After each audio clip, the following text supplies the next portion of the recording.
Welcome inside episode 502 of the Locked On Senators podcast. I'm Ross Levitan on the outskirts of enemy territory in Winnipeg, Manitoba, alongside Brandon Pillar up in the Blue Mountains. And it feels weird now, back-to-back days without a Senators game for the first time in over 2 weeks. Yeah, we were getting pretty comfortable covering every single episode, recap and a preview. But since we got a bit of a break here, we did an impromptu mailbag, and we got some good listener questions coming up for you guys.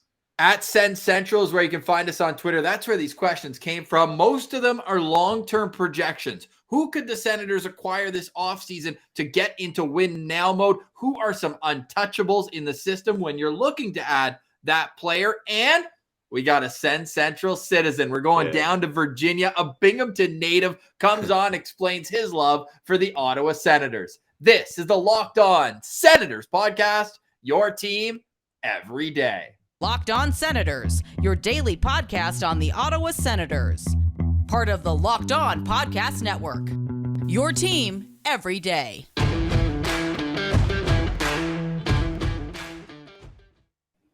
Thank you for making Locked On Senators your first listen on this Thursday, February 24th. And Pilsy, the Senators have officially played 50 games in the second 30. It looks a lot better than that first 20. Absolutely. And thank goodness, because if we had to relive that November again, we'd be, I don't even know. That's just over. Tough times. Like the vibes, that might have been the lowest vibes had been. And that's saying something for this Senators team. So it's great that the vibes are back on top.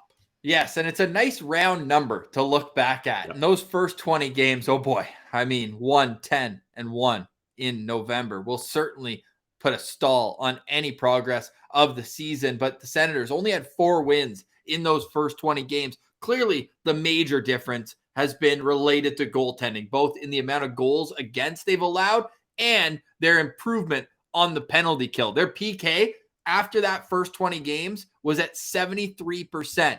Since 86%, over 13 points higher. So you're looking at a much improved PK. And who's the best penalty killer, Pilsy? Always your goaltender. And that's shown in the amount of goals they've allowed and how that's dropped by almost a full goal. Yeah, definitely. This team has really tightened up defensively. Now, offensively, we all know the injuries. So that's where the offense dries up. But at least they were able to say, okay, we don't have the offensive talent we used to. How can we focus on what we have and what can we do to shut other teams down so that we don't have to go out there and score 5 goals or we don't have to rely on the penalty kill? Let's keep games closer. The goaltending has been a massive part of why this team is having success. And I think just the team overall is playing a much more structured game. We're not seeing those lousy giveaways like we saw at the start of the season and goaltenders just having no chance on goals. So I think overall, this team has really done a good job in the defensive structure, and that's going to help them once these offensive guys come back, if they can maintain that. One of the offensive players coming into the lineup for the first time we expect on Saturday, Colin White. Yesterday on Locked On Senators, we discussed where he could play going forward. Now, we did get a note on Twitter asking if it could be a good fit next to Tim Stützle. Actually, it was on our YouTube page, which we appreciate if everyone likes, comments, subscribe. All the interaction there is an absolute bonus for us here on the show. But what do you think of him playing right wing? I believe Ian Mendes asked Whitey himself in his press conference what the differences are between playing center, between playing wing. What I loved hearing from Colin White, though, was he doesn't think about his shoulder at all when he's on the ice anymore. So seems like they've learned at least their lesson from Pinto and maybe him wanting to get back a little earlier. Although now you're looking at a situation where Colin White just got the surgery right away, was out, had his full rehab. So different situations because Pinto didn't elect for the surgery. So we'll see how Norris comes back. Another guy who did not get surgery for a shoulder injury, back skating, still had the no contact jersey. But what do you think of the probability or possibility of Colin White playing the wing?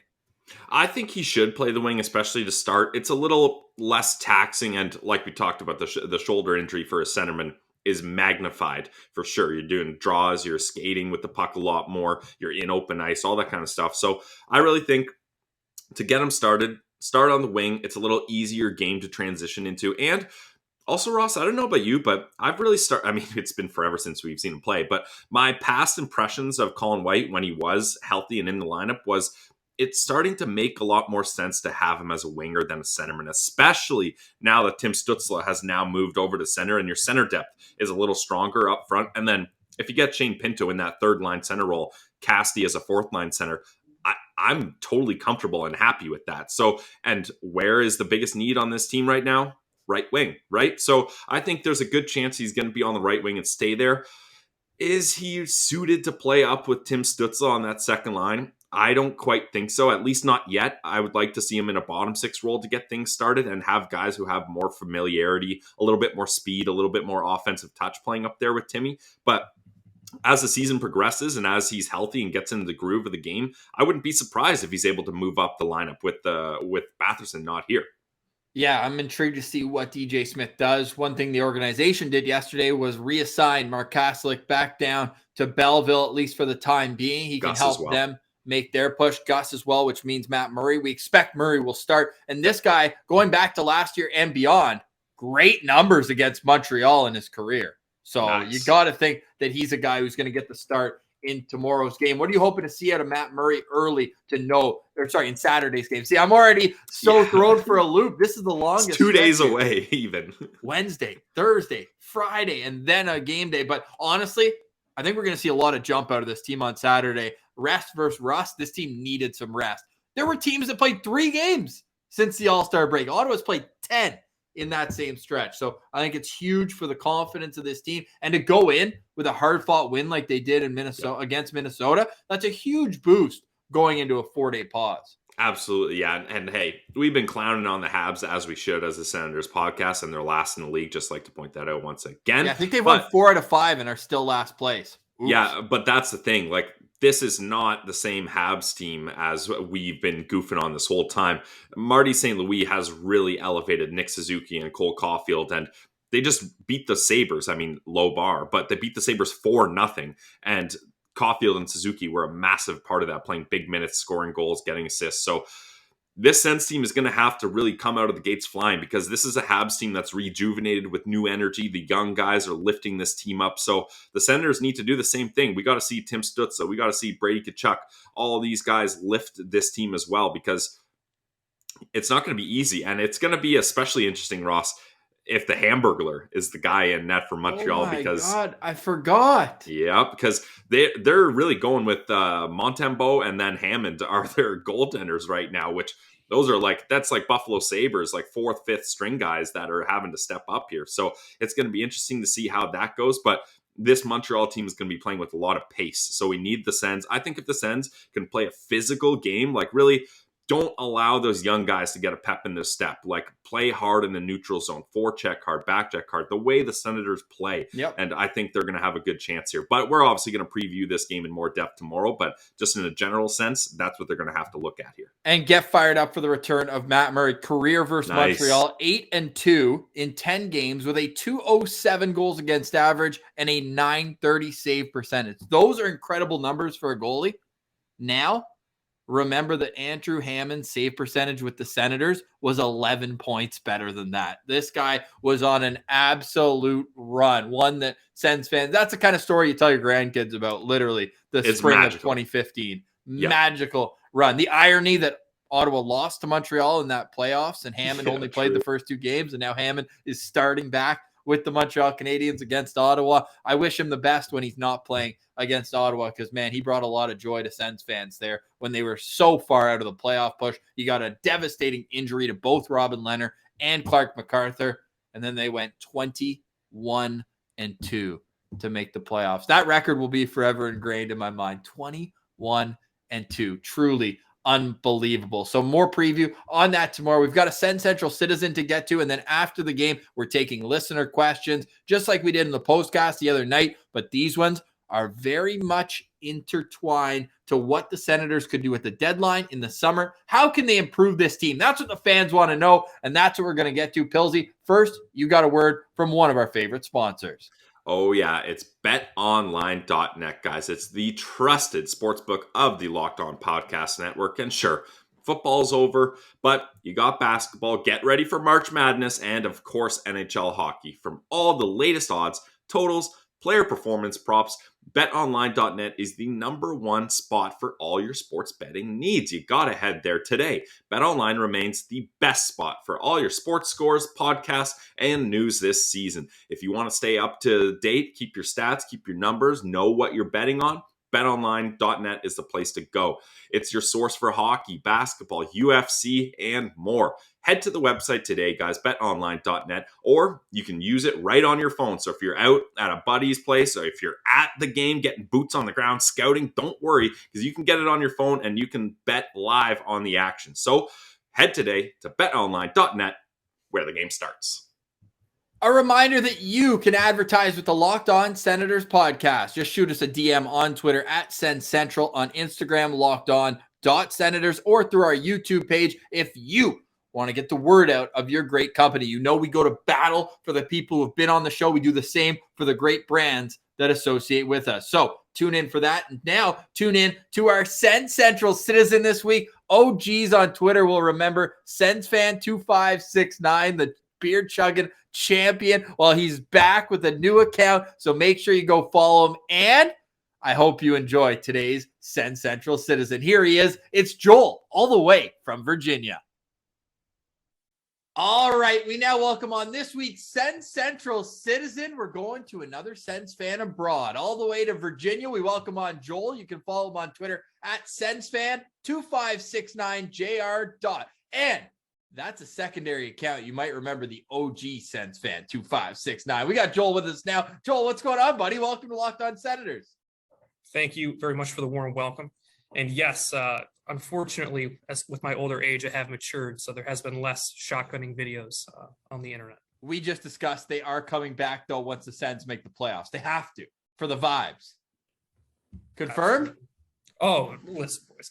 If there was at one point where we had like a 5-game winning streak at one point. This is probably like 5 years ago. And I actually had to have a conversation with myself. Like how long can this winning streak get before I die? Yeah, where do I draw the line? Yeah. Like how many beers can I chug? Like, cause I have like 2 minutes on Twitter. Like, could I get down 7 beers in 2 minutes? Like, these were real conversations I was having with myself. Yeah, the Hamburglar run would have done you in, eh? Yeah. Thankfully, I was a little young for that. Yeah, so Joel, thanks for joining us on such short notice. We love quick initiative and hopping on like that. Where are we talking to you from? We're in Virginia, not quite near UVA, which I know there's a Kachuk connection there, but we're just south of Richmond in Hopewell. We do have a claim to fame to the former number one running back in the nation, who got recruited to Ohio State last year. So we put out some athletes here. All right. Nice. Well, you're from a town known for developing athletes, the home of the 2011 Calder Cup champions, the Binghamton Senators. Is that how your love for the Ottawa Senators began? Absolutely. I grew up in Bingo. And as we saw, I've been hearing all these ricochet shots that Bingo's been catching along the way. Couldn't be us. It's everyone. Yeah. I've heard like every player when like they get interviewed, like what's the worst AHL rink you played in? Bingo's the number one answer. I just don't think they wanted to play Jeremy Yablonski because he was Brian McGrattan was down there for a bit. Well, we had Dennis Bonvie on the show too. There's one time I must have been like 5 years old. We used to call it the Thanksgiving Day Massacre. There was, I don't know if it was Albany or something, but I think Bonvie was involved. This was like 2003 or something. And it was just fight after fight after fight. But yeah, Bingo is where I get my love for the Ottawa Senators because watching the boys come up to the NHL, it only made sense to be an Ottawa fan. Did you have a story teed up there about Brian McGrattan? Yeah, I put this on Twitter one time, but I went to a practice and I was getting the boys' autograph. And I swear to God, my dumb, bright-eyed 6-year-old face looked at this guy and asked him for an autograph. And I had a black puck with a black Sharpie. And Hey, he signed it to me. I brought it. I think I might still have the puck. You can't see it. It's a thought that counts. It's a thought that counts. Complete beauty. Love McGrattan for that. Nice. So what was the vibe when the Senators left Binghamton? Like, I know the Devils AHL affiliate came in to replace them. Were you still in Bingo at that time, or had you left? I was not in Bingo when they left, Okay. but I mean, all my boys still are. And most of them treat it as the minor league, the AHL games are just an excuse to have a pop or six. Go and party. Yeah, fair. So, they didn't care too much that it switched, but there were some people like me that did appreciate the connection with the Ottawa Senators. Did they just change affiliations and now they're Devils fans too? Or did a lot of those guys stay true to Senators because, like you, they have memories with the prospects that had played there and then called up? I think a lot of the people that took it a little more serious, like I did, they stayed true. Nice. So who were the first Bingo players that you remember coming up through the system and really falling in love with? Oh, Pajot. Now, when it comes to my personal connections, Mika Zibanejad was another one. Mika was a fun one. Carlson wasn't really down there much, if at all. But my best connections were definitely when I started sneaking into the bars when I was 18, 19, and maybe allegedly having a drink or two with the boys after the game.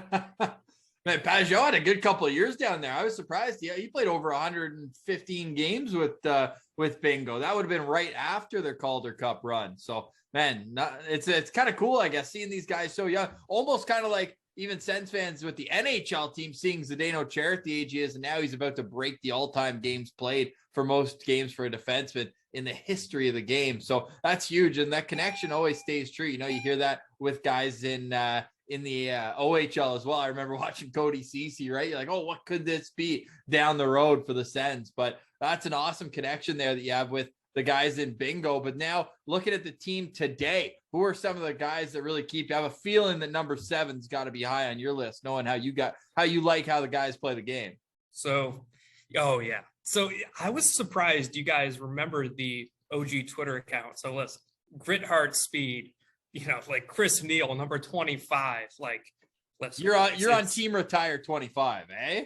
Oh, 25 should, if we trade for someone or something that's wearing number 25, Neal's going to go down to the rink himself and take care of it. Yeah, he should, and he has every right. That number, he's the pride and joy of Flesherton, Ontario. I mean, number 25 on the scorecards, number 1 in your heart, Chris Neal.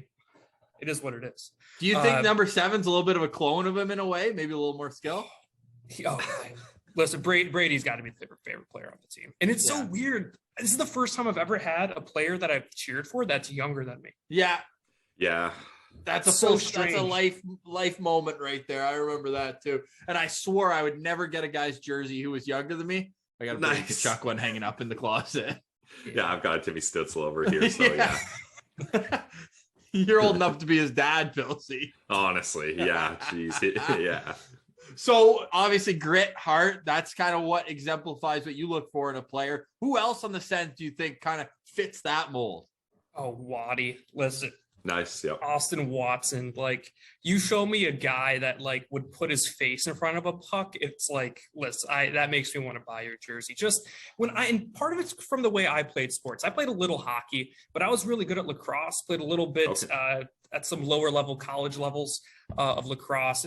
I played a lot of sports, and I was always like a team guy. So I think that's why when I see the enforcer role, people that'll put their face in front of shots, it gets the blood going, and that's what I really relate with. Absolutely. Yeah. And I can tell from the way you talk that you're probably a big fan of DJ Smith as a coach. So what can you tell us about DJ, and what do you think about his future? Like, do you think he's just a coach that, he's a player's coach, he's here for the young guys through the rebuild years, but do you think this is a guy that when they're in playoff contention and things are really starting to get serious, that he can lead them to a long run? I think the real well, it's tough, right? Because you got to you don't just go for missing the playoffs, winning the Stanley Cup. So we're talking most likely what a best case scenario in 3 to 4 years, Ottawa is like in the Stanley Cup. Yeah, that's fair. Apologize, boys. We're at the school here. No worries. But so I think honestly, DJ Smith's success is tied to Pierre Dorion, because if Pierre Dorion leaves, if someone new comes in, DJ Smith's gone. That's true. Good point. Yeah. So I think Pierre needs to stay, and DJ needs to have success, so Pierre stays, so that DJ can attempt to make the run with this group. Yep. That's a wild circle, but it makes sense for sure. No, yeah, they're cohabitants. They need each other. No, that does make sense, because almost always when a new GM comes in, he's like, well, I don't have any loyalty to this coach. He's not my guy. Like, I want to put faith in someone I know and that I'm choosing. So it really shortens the leash on a coach like that. So that's a good point. Well, we saw it. The team Ottawa's playing on Saturday. They fired 100%. The coach like a week after the new tenure came in up top. Yep. So with Pierre Dorion, you said he has to have success here to keep his job and make sure that the circle can keep going round and round. We're leading up to the trade deadline less than a month away. What are you hoping to see change in this core, or is it more of a stay pat move, wait until the summer to make a splash? I want to see some more picks. Here's the thing. What drives me nuts, I love 4th and 5th round picks. Like, give me those. I call them $2. That's why you're a Sens fan. Right. Give me those $2 scratchers. Give me the $5 scratchers. Right. Like, you never know. Sometimes they turn into a Drake Batherson or a Mark Stone. Yeah. Right. Like it's the same thing that the Vancouver fans were saying about their GMs, right? Scouting's their strength.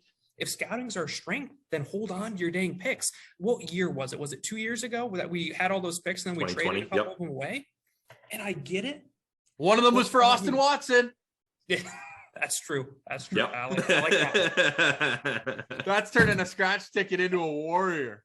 Well, one of them was for old Matt Murray. So. Yep. Yeah, the second rounder there. But I bet you love the Gabranson trade too. That was for another pick.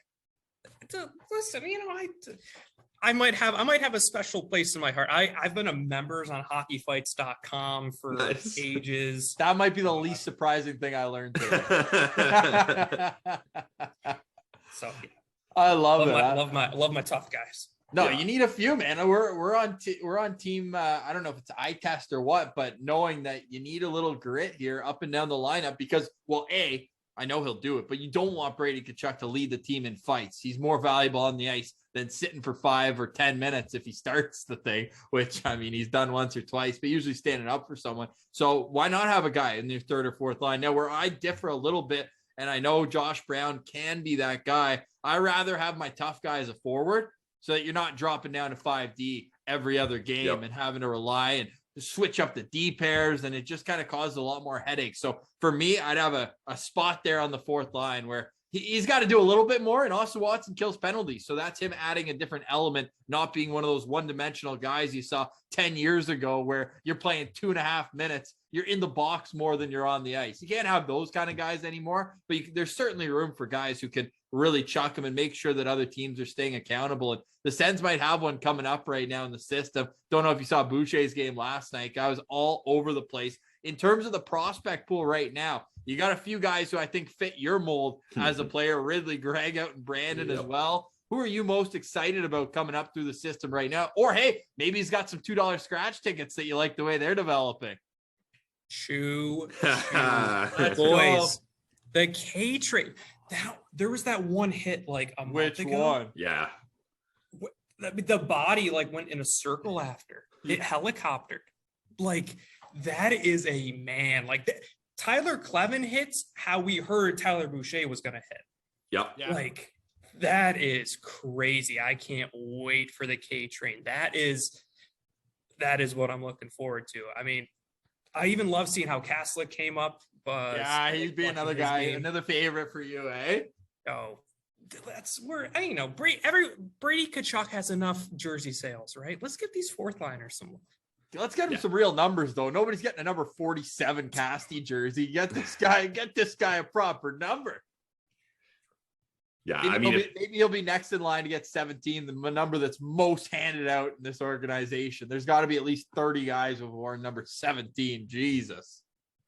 Yeah, absolutely. Now, like, speaking of Tyler Boucher, I want to get your opinion on this. So a lot of people were, I don't want to say disappointed, but shocked when Tyler Boucher was selected much higher than he was scouted, much higher than he was ranked. But you look at the intangibles, the physical play. His dad was a pro. He may not have had a full season where he's been able to show Sens fans what he can do. But how do you think about the idea that the Sens are building this culture around, more of the people rather than just pure skill? Like, do you think that really plays? And I mean, if you've been around the AHL city in Binghamton that's won a championship with a lot of great character guys, what's your opinion on that type of draft focus? I mean, that's definitely true, where like the scouting, you're not just scouting the numbers, you're scouting the person. Yeah. And just being a part of so many locker rooms, I was at least a 3 or 4 sport athlete my entire life.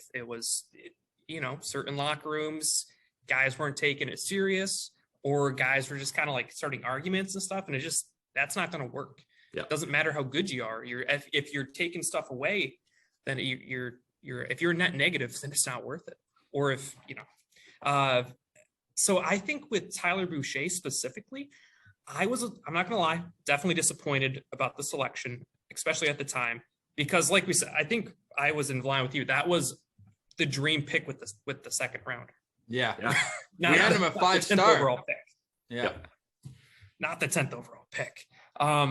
But listen, we've been spoiled by the scouting staff. So in Trent, we trust, what are we going to do? What are we going to do? Now, William Scouching had a very calculated take that I tended to agree with, where Boucher has a lot of value for this system. Yes, exactly. So if this system were to ever change, if DJ Smith was to ever get fired, if Pierre Dorian was to ever go and then DJ Smith gets fired, then this pick really, really doesn't make sense. So this is very risky in the sense that our system better not change. But in one sense, though, you could look at it in perfect quote. Brady Tkachuk tells, was it DJ or Pierre when they drafted Tyler Boucher? I like this kid. This kid's going to play well. He's the captain of your team. He's the face of your franchise, and he's locked up for the next 8 years. So even if Dorian goes, even if DJ Smith goes, the culture is set there by Brady. So hopefully that should help guys like Ridley, guys like Tyler Clevin, guys like Boucher come into this team, no matter who's at the top in the executives, and be like, all right, we have a style of play that's been set identity for years, an identity. Yeah, exactly. So we're going to follow that. So I think maybe if you're a team like, I don't know, the Colorado Avalanche or the Carolina Hurricanes, where they focus on other things, reaching and selecting Boucher at 10th overall doesn't make a lot of sense. But like you're mentioning, if you're a team like the Ottawa Senators, it works perfect, and it just adds to what you're trying to build. Yeah, well, they're trying to build is definitely the name of the game right now for a team that is above 500 since November, but still finds himself in the bottom third of the NHL. Joel, I got a final one for you here. And everyone, make sure you go follow Joel on Twitter and hound him. Get the videos back. We need it on the content side of things. Sens fan 2569 JR. My final question for you is, what would be a successful final, 30 some games of the regular season? How would you consider that a success for Ottawa? Nick Paul needs to get figured out. Nice. Okay. That's probably priority number one, whether that's re-signing, and what's the number for him? Is $4 million, is 4x3 too high? 4 years or 4 3 years? That's a little high. Either one. Yeah. 3x4 or 4x3. I do 4x3. Yeah, you got to try to keep them under 3, I think. Yeah, I think so too. So that's priority. Give us your top 3. So Nick Paul, figuring him out, number 1. Figuring out our goal tending tandem for next year. Yeah. You want to have that set by the end of the deadline. So I think that means same as Nick Paul, then you got to figure out whether you're trading or signing Anton Forsberg. Right.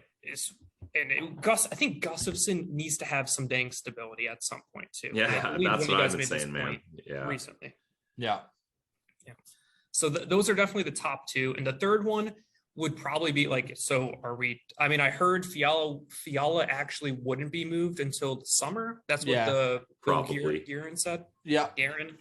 sue me. I don't pronounce words the best sometimes, All but like, so what are we going to do? Are we going? Because Pierre Dorian, I don't want to say showed his hand, but he kind of tipped it a bit when he said he was going to make a big move, or he was interested in preparing for next year by acquiring at this current trade deadline. So I am very intrigued. Does he sell off Tierney? What do you get? I don't know. I'm not trying to be mean. I want to be mean. I'm not going to be mean. My restraint is coming back. What do we get? Like a conditional 7th for retaining future 50% considerations. The old future considerations. Yeah. So there's a lot of moves to be made at the deadline here. Now, thanks again for your time, Joel. We can't thank you enough. One last question for me as we go here. The first round draft pick this year, probably going to be in the top 10, if we're being honest here, right around that mark. Do you think that's up for play? Or, like you said, in Trent We Trust, is it too risky to not give them the opportunity to select someone that high in the draft? Joel probably wants to trade the first rounder for 1 second, 1 third, 1 fourth, 1 fifth, 1 sixth. Yeah, all the mid rounders. Hey? Yeah, just take all of Buffalo's 4th rounders for the next 10 years. Yeah. I mean, listen, boys, you saw the eyes light up. I don't know. Like, well, I don't want to jinx anything. Like, but we might be playing the draft lottery game soon here on old draft lottery simulator. Mm-hmm. Hopefully we're not, and maybe the boys go on a run or something. But I would like to see them like, what's our right side looking like? Is it ideally Zub Branson, but the Zub only has like 1 year remaining after this year. Yeah, I believe so. Our left side's good. If they draft a left defenseman, I'm going to go nuts, especially that high. Yeah, for sure. But I wouldn't mind grabbing a center. Like, is Norris long-term a 1A first liner? I'm not sold yet. Maybe that's a tough pill to swallow, but I'm not sold that Josh Norris is a 1A yet. I think ideally on a Stanley Cup winning team, he's a second liner. That's what I've seen so far. Prove me wrong, Josh. I would love to have you make me shotgun 5 beers for being wrong. So then are you suggesting that they use the pick to get a centerman that can be a 1A, or use the pick to draft someone in that position? The thing, our pro scouting has seemed like it's so bad where I'm scared to make a trade. Mm-hmm. I feel I'm really scared of our pro scouting. So keep the pick. I would rather, keep the pick. I would rather trust our drafting and development, even though it would take much longer. And that's the thing. I don't think the timeline lines up. So I think they're going to make a trade. Yeah, well, time will tell. The thing about this team is there's never a dull day, and there's never a dull fan on Twitter. Joel just proved that once again. Had to reboot the account, so go give him a follow at SensFan2569JR. Joel, we really appreciate your time today. Thanks for being a Sens Central citizen, buddy. Thank you, boys. Stick taps to Joel for joining us. What a fun chat with him. A bingo native. I think that's our first bingo native on today's Locked On Senators. It's gotta be. I mean, definitely. And man, although I'm not jealous he grew up in bingo, I am jealous he got to see that Calder Cup, because 2011, a lot of beauties on that team, and that must have been a run. We had one of them on this show, pre-YouTube, when people really started listening. But Cody Bass, remember he had some great stories about Kasper's Dogovins, a young Robin Leonard stealing that first round series. That was a fun chat. So remember I said, hey, everyone go listen to an episode before you could hear how tight we really cut everything out. That would be a fun one if you want to scroll for a while on the Spotify app. But Cody Bass was a fun interview on Locked On Senators. So was Joel. Thank you again to Joel for joining us. And we appreciate every listener of Locked On Senators, especially like the amount of engagement on Twitter. It really does blow my mind. I remember telling Pilsy we were going to get to 1,000 followers in a month. Did I say a month? I remember I was a little heavy on the hand on that one. Yeah, you were definitely ambitious. It took a little more time, but now we're above and beyond what we were expecting. So it's been amazing. Senators fans would hope that the team takes the same trajectory out of the dark days and into the light. What is a realistic plan for this team in this upcoming offseason? That's a question that another Sens Central citizen, Peter Houston, asks on Twitter. So are the Sens going to make some win now type moves to start to really try and push for a playoff spot? Or are we just going to see what we get again next year with this current group, just hoping for improvements within? I think this is going to be a year similar to 2020, right? And you can make your joke, sure, but the Sens were in the mindset of we need to add big pieces to win now. They added Matt Murray. They added Evgeny Dadonov. And then they brought in some extra help, some depth players, and Austin Watson, Eric Goodbranson. And yeah, we know how good he turned out. We know Matt Murray wasn't a great start here, but now look at his numbers. So I think, and Evgeny Dadonov, obviously, it just didn't quite work out here either. So there's moves that the Ottawa Senators are going to have to do that are similar to that. Hopefully the pro scouting is a little bolstered and we can get some guys that fit in a little bit better. But I do think, like, looking at their cap friendly, Ross, like, when teams really have success, it's when they're able to ride off the coattails of entry level deals and then add big players later. And the Senators, like, Brady's not on an entry level deal anymore. Norris, he's coming up too. Stützle only has one more year. So to take advantage of those contracts, they need to do something big this summer. And I think that definitely could be a possibility. Do you think it's more likely via trade or free agency?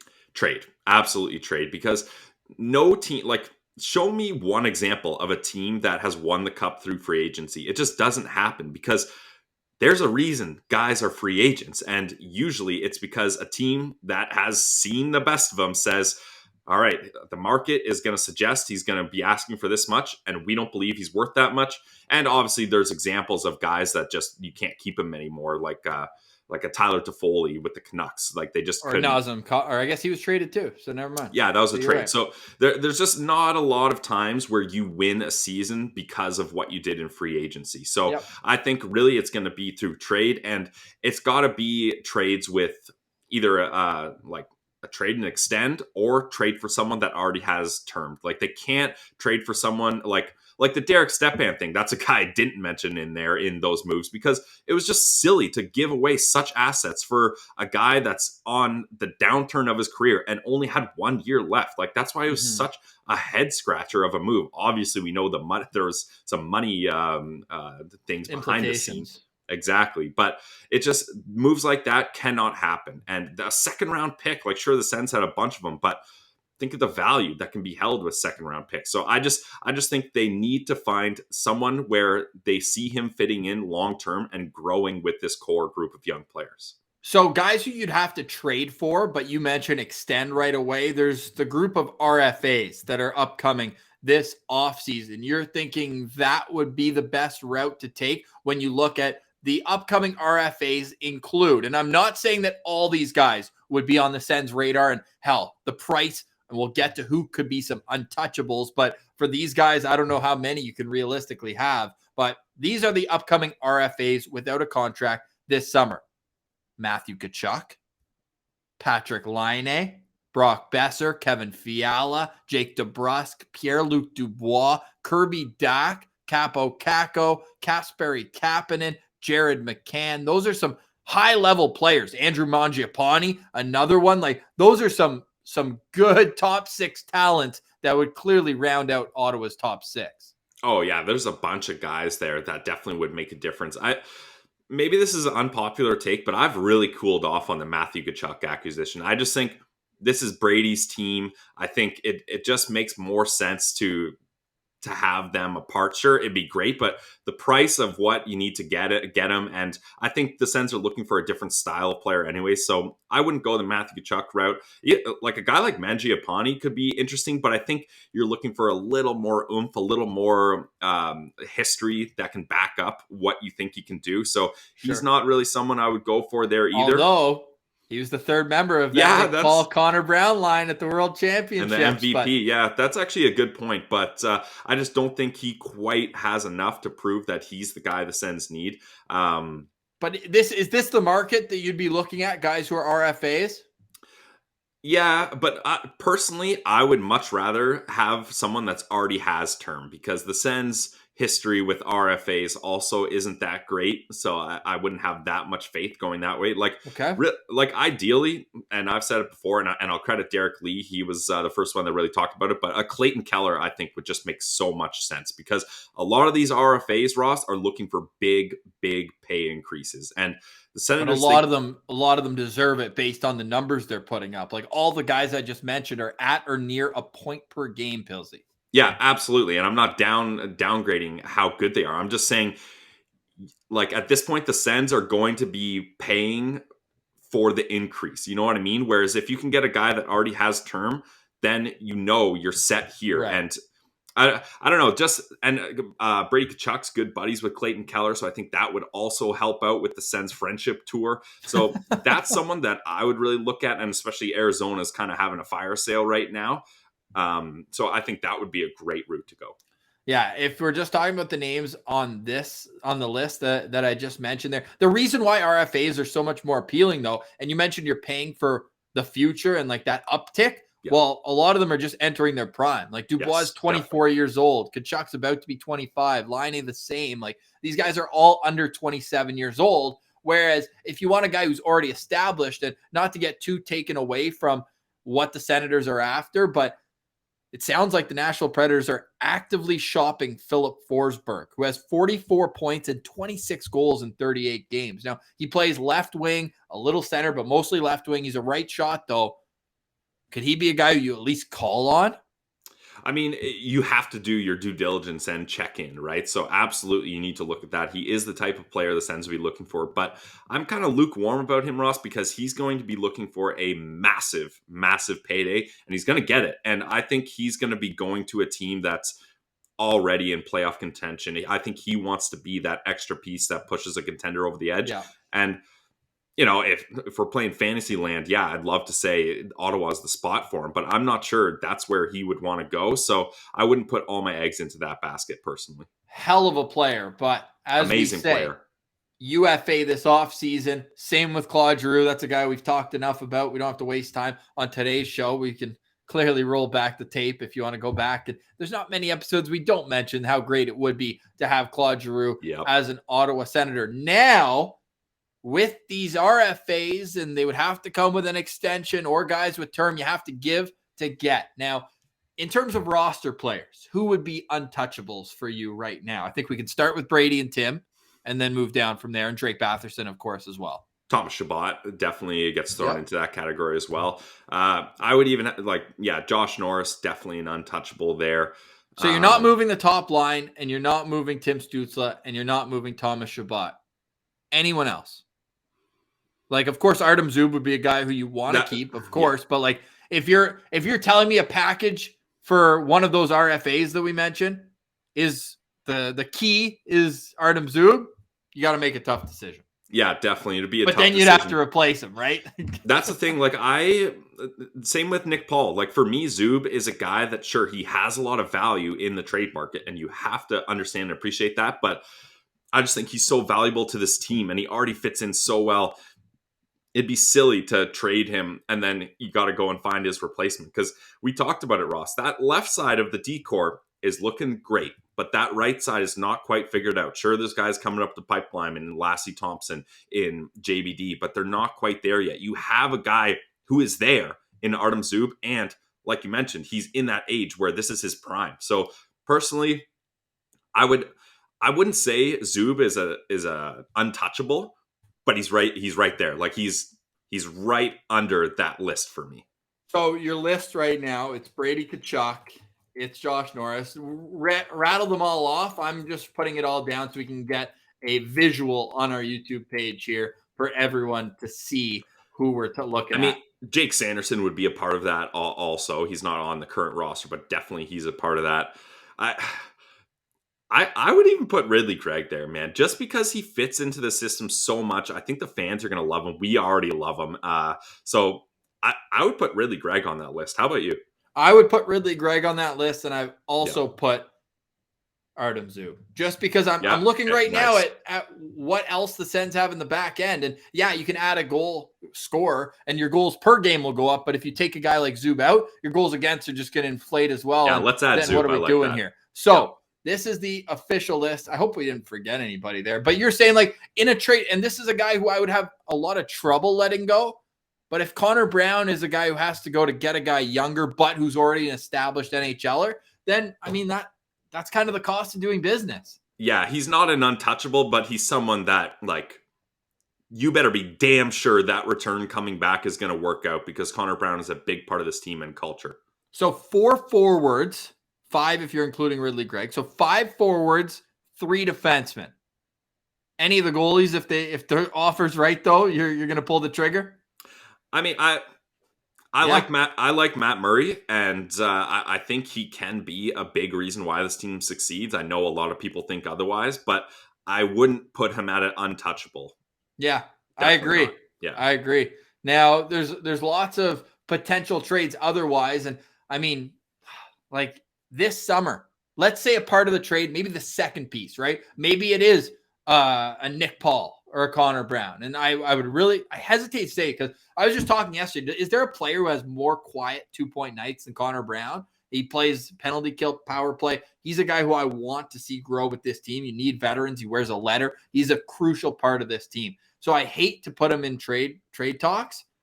But if you're getting that player who's at the next level, let's say it's Connor Brown, and would you be comfortable with moving Jacob Bernard-Docker or Lassie Thompson? Because I feel like that's a point where, let's say it's Artem Zub on the right side, and then you're hoping that another guy can pan out, or does Brandstrom move and play right side once everyone gets healthy again? I feel like they might have to make a decision between Thompson and JBD. Yeah, I feel like that could happen as well. If we're going that route, and I hate saying this too, but I'd be more inclined to trade Brandstrom. Yeah. Well, we know how we got some steering wheel punchers right now just for mentioning that, but his value can't be that high. And I mean, people are still putting out charts, and we know that the analytic guys, they're just like, oh, Branch, like he's going to do it. He's averaging 20 minutes a game. It's not like you can say that he's being held back by coaching now. He's getting every opportunity. And yeah, there's games where you're like, oh, he made some sweet passes. But at the end of the day, he's still a guy with 5 points in 25, 30 games this year. And not a lot of shots. And I don't want it to be misunderstood. I think Brandstrom has a lot of potential. I think he can reach that potential, but I think he might have to go somewhere else to do it. Right, because people are saying like, oh, the second he gets traded, he's going to look great. But it's like he's literally averaging what a decent top 4 defenseman plays in a game. There's plenty of games, and yeah, it's 5 points in 21 games this year.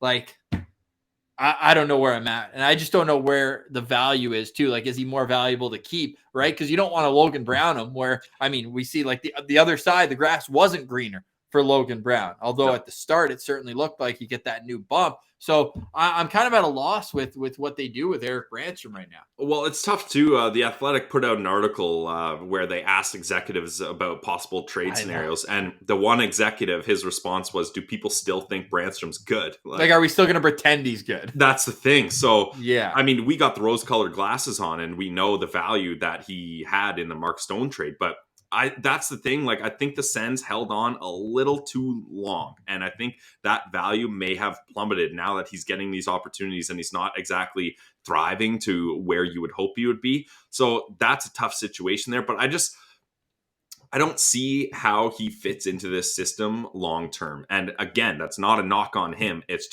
a knock on the marriage between Brandstrom and the Senators. I don't think it can quite work out.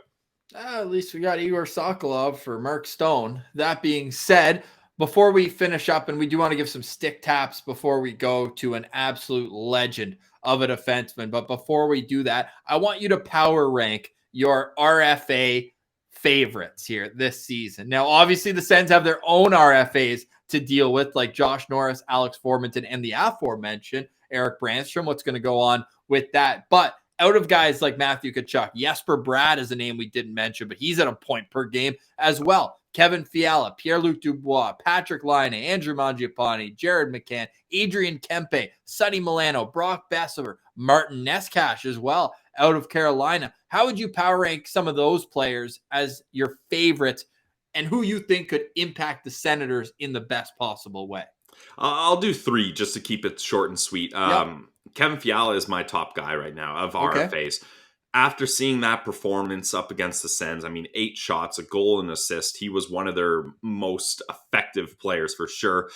Just seeing him with Timmy, I think would work. He's a consistent 20-plus goal scorer, gets around 40 points.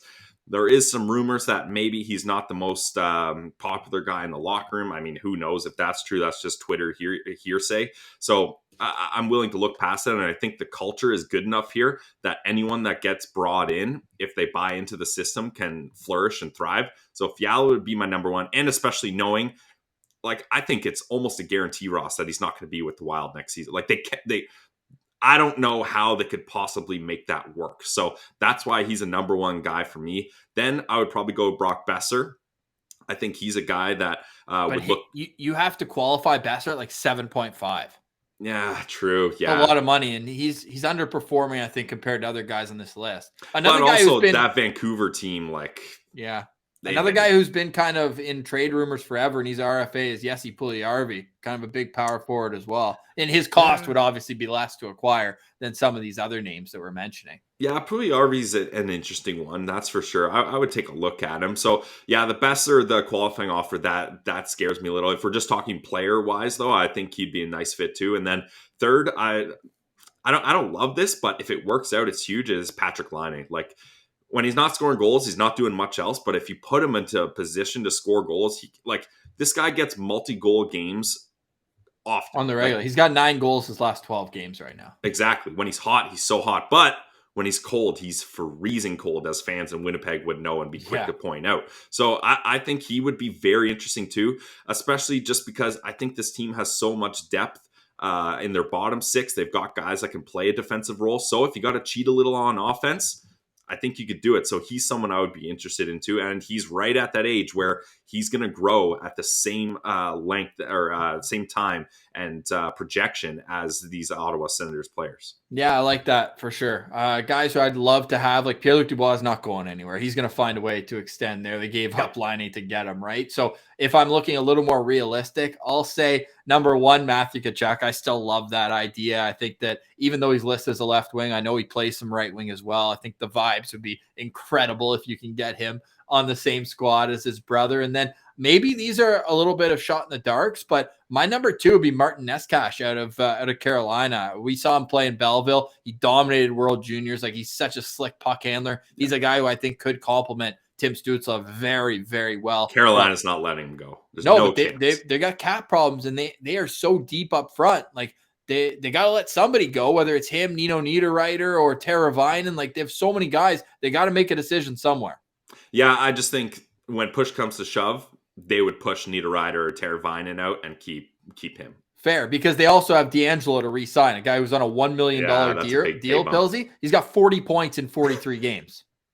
Like, he's not a guy that they're letting go anytime soon. That's, like, say what you want about him off the ice, but production for value, he's the best player. He replaced Dougie Hamilton. Like, that was how are they going to replace him? And they did. 1/9 of the cost. Dougie making $9 million. He's making $1 million. He's a point per game from the back end. So Carolina, very interesting team to keep our eye on this offseason. All right, before we go, we have to give stick tabs. Zdeno Chara tonight will become the all-time most games played for a defenseman. And to put in perspective how often he played in Ottawa, Thomas Chabot just passed him last game to play his 300th with Ottawa. So think of how long Chabot's been with Ottawa. Maybe you younger Sens fans only remember Chara as a Boston Bruin, Washington Capital, and now back to the Islanders. But he was an Ottawa Senator for like 4 seasons. This guy, he really kind of grew into the player he became in Ottawa, learning under Daniel Alfredson, and the great defensemen like Chris Phillips and Wade Redden really kind of brought him along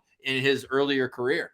Absolutely. Yeah. And if you like, I think we talked about it on the postcast. A question was, who is your favorite Senator? Martians was Chara, and you said Chara was right up there for you too. So like, when he was here, he was a fan favorite and he was dominant. So definitely stick taps to him. And every time I think of Chara, I read this one article where it talks about how every single workout he's done for the last 20 years, he has written down in a notebook, like everything, how many reps at what weight, at what time, it's all written down. It's insane, the detail he puts into his workouts. That's why he's still going and just passed Chris Chelios, or will pass him, 1,652 games, Pilsy.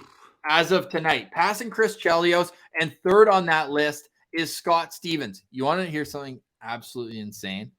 When he started in the National Hockey League as a 20-year-old, it was the year before they started keeping ice time as a statistic. Yeah, wow. You cannot find his average time on ice from his rookie year in 1997, 1990. It may as well have been 78, 1998. The ice time doesn't even exist for his first season, but That's crazy. he is over 25,000 minutes of ice time in the NHL, and that's not even counting playoffs, where he's played 200 playoff games, and that's another 5,000 minutes on the ice. So 30,000 minutes? 30,000 minutes at the NHL level for Zdeno Chara, man. What an absolute legend of the game, eh?